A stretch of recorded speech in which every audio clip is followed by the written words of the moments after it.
मित्रों, न्यूजीलैंड के खिलाफ होने वाली वनडे सीरीज के लिए भारतीय क्रिकेट कंट्रोल बोर्ड यानी बीसीसीआई ने भारत की 15 सदस्यीय टीम का आधिकारिक ऐलान कर दिया है।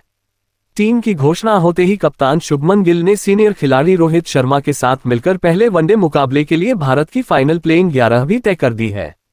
जी हां मित्रों, भारत और न्यूजीलैंड के बीच खेले जाने वाली इस वनडे सीरीज को लेकर क्रिकेट फैंस के बीच जबरदस्त उत्साह देखने को मिल रहा है।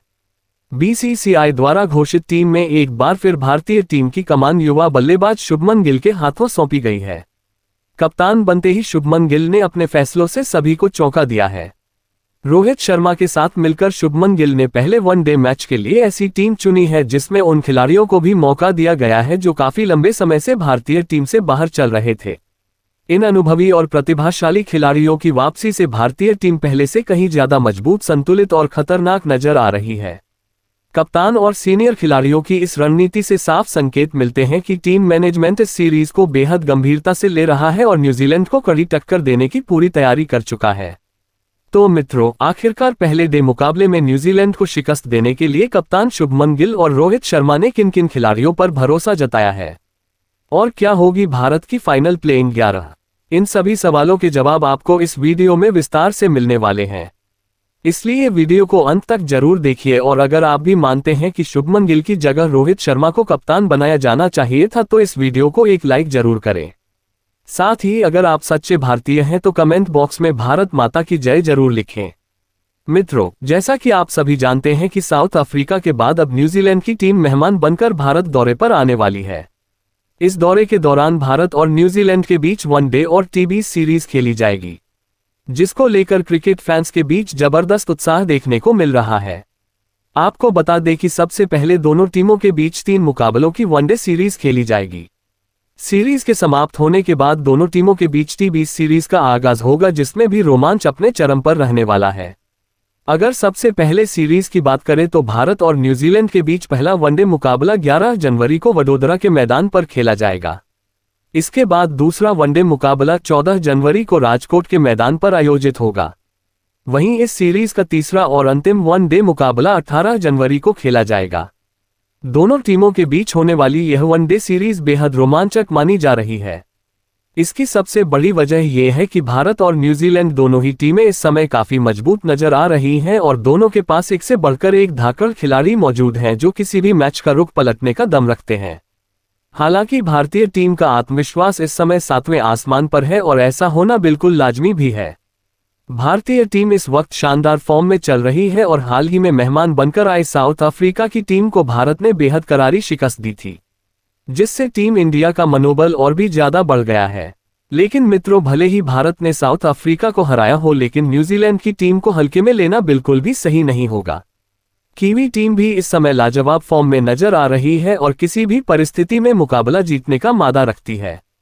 इसी को ध्यान में रखते हुए भारतीय टीम के कप्तान शुभमन गिल ने सीनियर खिलाड़ी रोहित शर्मा से गहन परामर्श करके पहले वनडे मुकाबले के लिए भारत की फाइनल टीम का ऐलान कर दिया है।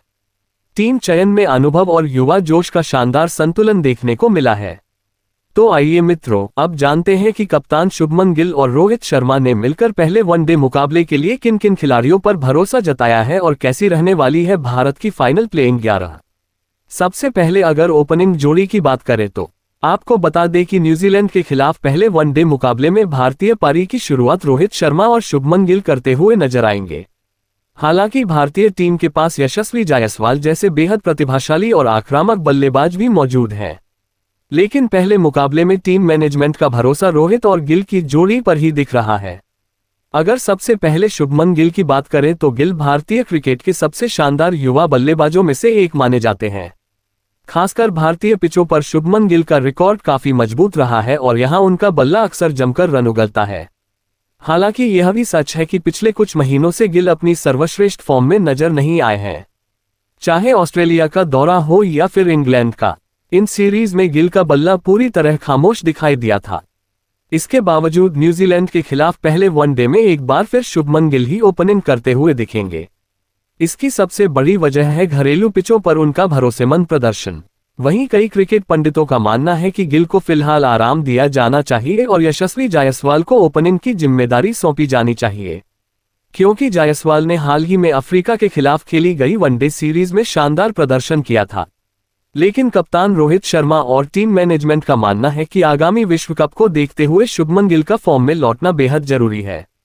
यही वजह है कि बार बार असफल रहने के बावजूद गिल पर भरोसा दिखाया जा रहा है। ऐसे में शुभमन गिल के पास अब एक सुनहरा मौका है कि वह अपनी खोई हुई फॉर्म को वापस हासिल करें और भारत की जीत में अहम भूमिका निभाएं।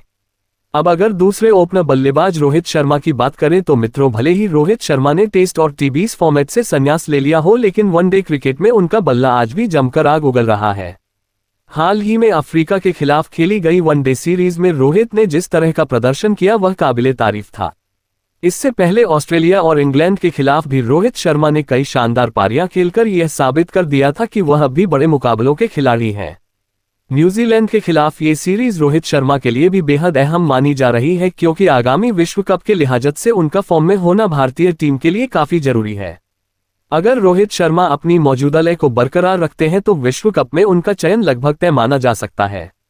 देखा जाए तो रोहित शर्मा का टीम में होना ही भारतीय टीम को एक अलग मजबूती देता है। भले ही उनके बल्ले से रन आए या ना आए, लेकिन उनकी मौजूदगी मात्र से ही विरोधी टीम के हौसले कमजोर पड़ जाते हैं। ऐसे में मित्रों, न्यूजीलैंड के खिलाफ इस सीरीज में सभी की निगाहें रोहित शर्मा पर टिकी होंगी और ये देखना बेहद दिलचस्प होगा कि कीवी गेंदबाजों के खिलाफ रोहित शर्मा किस अंदाज में बल्लेबाजी करते हैं। वहीं नंबर 3 की जिम्मेदारी हमेशा की तरह विराट कोहली के कंधों पर रहने वाली है।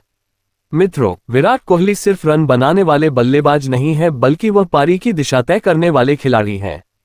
जब कोहली क्रीज पर कदम रखते हैं तो विपक्षी गेंदबाजों की रणनीति अपने आप बदल जाती है, क्योंकि सभी जानते हैं कि विराट कोहली के पास लंबी पारी खेलने का धैर्य भी है और हालात के मुताबिक मैच को अपने नियंत्रण में लेने की कला भी। अगर उनके हालिया फॉर्मेट पर नजर डालें तो कोहली पूरी तरह लय में दिखाई दे रहे हैं। अफ्रीका के खिलाफ खेले गए वनडे मुकाबलों में उन्होंने बेहतरीन टाइमिंग, सटीक शॉट सिलेक्शन और गजब की मैच अवेयरनेस के साथ ऐसी पारियां खेली जिन्होंने ये साफ कर दिया कि किंग अभी भी बड़े मुकाबलों के खिलाड़ी हैं। उनकी इन पारियों से टीम इंडिया को न सिर्फ मजबूती मिली, बल्कि पूरे ड्रेसिंग रूम का आत्मविश्वास भी कई गुना बढ़ गया। विराट कोहली की सबसे बड़ी ताकत उनकी गेम को पढ़ने की क्षमता है। उन्हें बखूबी पता होता है कि कब स्ट्राइक को घुमाना है, कब गेंदबाज पर दबाव बनाना है और कब पारी को थामकर टीम को सुरक्षित स्थिति में ले जाना है। उनकी फिटनेस, विकेटों के बीच तेज दौड़ और क्लासिक कवर ड्राइव आज भी दुनिया भर के बल्लेबाजों के लिए एक बेंचमार्क माने जाते हैं। ऐसे में उम्मीद यही की जा रही है कि इस अहम वनडे मुकाबले में विराट कोहली अपने हालिया शानदार फॉर्मबाज को बरकरार रखते हुए विपक्षी गेंदबाजों पर पूरी तरह हावी नजर आएंगे। अब अगर नंबर 4 की बात करें तो इस स्थान पर लोकेश राहुल को टीम में शामिल किया गया है। जी हां मित्रों, विकेटकीपर बल्लेबाज के तौर पर एक बार फिर केएल राहुल ही मैदान पर उतरते हुए दिखाई देंगे। हालांकि भारतीय टीम के पास ऋषभ पंत के रूप में एक मजबूत विकल्प भी मौजूद है, लेकिन कप्तान और टीम मैनेजमेंट ने इस मुकाबले के लिए राहुल पर भरोसा जताया है। लोकेश राहुल की सबसे बड़ी खासियत यह है कि वह मध्यक्रम में आकर टीम को स्थिरता प्रदान करते हैं। वनडे क्रिकेट में उन्होंने कई बार यह साबित किया है कि वह सिर्फ आक्रामक शॉट खेलने वाले बल्लेबाज नहीं है, बल्कि मैच की परिस्थितियों को समझकर खेलना भी अच्छी तरह जानते हैं। जरूरत पड़ने पर वह पारी को संभालते हैं और जब टीम को तेज रन गति की आवश्यकता होती है तब अपने स्ट्रोक्स की रेंज बढ़ाकर स्कोरबोर्ड को तेजी से आगे ले जाते हैं। आने वाले इस वनडे मुकाबले में राहुल की भूमिका बेहद महत्वपूर्ण रहने वाली है। एक विकेटकीपर बल्लेबाज के रूप में वह न सिर्फ मिडिल ऑर्डर को मजबूती देंगे, बल्कि विकेट के पीछे से गेंदबाजों को सही दिशा और आत्मविश्वास भी प्रदान करते नजर आएंगे। वहीं नंबर 5 पर श्रेयस अय्यर खेलते हुए नजर आएंगे। जी हां मित्रों, चोट से जूझने के बाद श्रेयस अय्यर अब पूरी तरह फिट हो चुके हैं और टीम इंडिया में वापसी के लिए पूरी तरह तैयार हैं। अय्यर एक ऐसे बल्लेबाज हैं जो मैदान पर उतरते ही मिडिल ऑर्डर को मजबूती प्रदान करते हैं। उनकी बल्लेबाजी में ताकत भी है और नियंत्रण भी, जिससे वह जरूरत पड़ने पर पारी को संभाल सकते हैं और मौके मिलते ही आक्रामक अंदाज अपनाने से भी नहीं हिचकिचाते। अगर अय्यर के हालिया फॉर्म की बात करें तो वह काफी प्रभावशाली रहा है। उन्होंने ये दिखा दिया है कि बड़े मुकाबलों का दबाव झेलना उन्हें बखूबी आता है। ऐसे में श्रेयस अय्यर की वापसी से भारतीय टीम का मध्यक्रम पहले से कहीं ज्यादा संतुलित और मजबूत नजर आता है। उनकी मौजूदगी से टीम इंडिया को वह स्थिरता मिलती है जो बड़े टूर्नामेंट से पहले बेहद जरूरी मानी जाती है। अब अगर नंबर 6 की बात करें तो इस स्थान पर रविंद्र जडेजा को टीम में शामिल किया गया है। मित्रों, जडेजा भारतीय टीम के उन चुनिंदा खिलाड़ियों में से हैं जो तीनों विभागों में विपक्षी टीम पर दबाव बनाने की क्षमता रखते हैं। बल्लेबाजी में जरूरत पड़ने पर पारी को संभालना, गेंदबाजी में मध्य ओवरों के दौरान रन गति पर लगाम लगाना और फील्डिंग में एक एक रन बचाकर मैच का रुख पलट देना, जडेजा इन तीनों पहलुओं में टीम इंडिया की सबसे बड़ी ताकत है। अगर उनके खेलने के अंदाज की बात करें तो रविंद्र जडेजा बिना किसी दिखावे के अपना काम करते हैं। मैदान पर वह ज्यादा शोर नहीं मचाते, लेकिन उनका असर हर ओवर में साफ दिखाई देता है। वनडे मुकाबलों में जब बल्लेबाज तेजी से रन बनाने की कोशिश करते हैं, उसी समय जडेजा अपनी सटीक लाइन और लेंथ से दबाव बनाते हैं और अहम मौकों पर विकेट निकालकर टीम को राहत दिलाते हैं।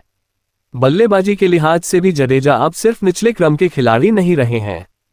हाल के समय में उन्होंने ये साबित किया है कि जरूरत पड़ने पर वह लंबी और जिम्मेदार पारी खेलने की क्षमता रखते हैं। कुल मिलाकर मित्रों, रविंद्र जडेजा ऐसे खिलाड़ी हैं जिनका नाम भले ही हर बार स्कोर कार्ड में सबसे ऊपर न दिखे, लेकिन मैच जीतने की कहानी में उनका योगदान सबसे अहम होता है। वहीं नंबर 7 पर वाशिंगटन सुंदर को मौका दिया गया है। मित्रों, सुंदर अपनी कसी हुई ऑफ स्पिन गेंदबाजी के साथ साथ उपयोगी बल्लेबाजी के लिए भी जाने जाते हैं। मौजूदा समय में उनका आत्मविश्वास साफ तौर पर नजर आ रहा है और वह अच्छी लय में दिखाई दे रहे हैं। ऐसे में न्यूजीलैंड के खिलाफ यह ऑलराउंडर भारतीय टीम के लिए एक अहम ट्रम्प कार्ड साबित हो सकता है, खासकर मध्य ओवरों में जहां मैच का रुख अक्सर बदलता है। अब अगर नंबर 8 की बात करें तो यहां टीम ने कलाई के स्पिनर कुलदीप यादव पर भरोसा जताया है। मित्रों, कुलदीप यादव भारतीय टीम के सबसे प्रभावशाली स्पिन गेंदबाजों में से एक हैं। रविचंद्रन अश्विन के संन्यास के बाद कुलदीप की जिम्मेदारी और भी बढ़ गई है और उन्होंने इस चुनौती को बखूबी स्वीकार भी किया है। कुलदीप यादव, रविंद्र जडेजा और वाशिंगटन सुंदर की यह स्पिन तड़ी किसी भी बल्लेबाजी क्रम के लिए बड़ी परेशानी खड़ी कर सकती है। ऐसे में कीवी बल्लेबाजों के लिए इन तीनों को संभालना बिल्कुल आसान नहीं होने वाला। वहीं नंबर 9 पर मोहम्मद सिराज को टीम में शामिल किया गया है। जी हां मित्रों, सिराज की एक बार फिर भारतीय टीम में वापसी हो चुकी है। उन्होंने अपना पिछला वनडे मुकाबला ऑस्ट्रेलिया के खिलाफ खेला था, जिसके बाद उन्हें दक्षिण अफ्रीका सीरीज के लिए आराम दिया गया था। अब न्यूजीलैंड के खिलाफ इस सीरीज में सिराज की वापसी ने भारतीय गेंदबाजी आक्रमण को और धारदार बना दिया है। इस सीरीज के लिए जसप्रीत बुमराह को आराम दिया गया है। ऐसे में मोहम्मद सिराज की भूमिका और भी अहम हो जाती है। नई गेंद से विकेट निकालना और डेथ ओवर्स में दबाव बनाए रखना, सिराज से टीम इंडिया को यही उम्मीद होगी। अब अगर नंबर 10 और नंबर 11 की बात करें तो यहां प्रसिद्ध कृष्णा और हर्षित राणा को मौका मिला है। दोनों ही तेज गेंदबाज अपनी रफ्तार और उछल से बल्लेबाजों को परेशान करने की क्षमता रखते हैं। ऐसे में ये गेंदबाजी संयोजन कीवियों के खिलाफ भारतीय टीम को अतिरिक्त मजबूती प्रदान करता है। तो मित्रों, ये रही न्यूजीलैंड के खिलाफ पहले वनडे मुकाबले के लिए भारत की संभावित फाइनल प्लेइंग 11। अब आपकी बारी है, आप इस टीम को कितने नंबर देना चाहेंगे?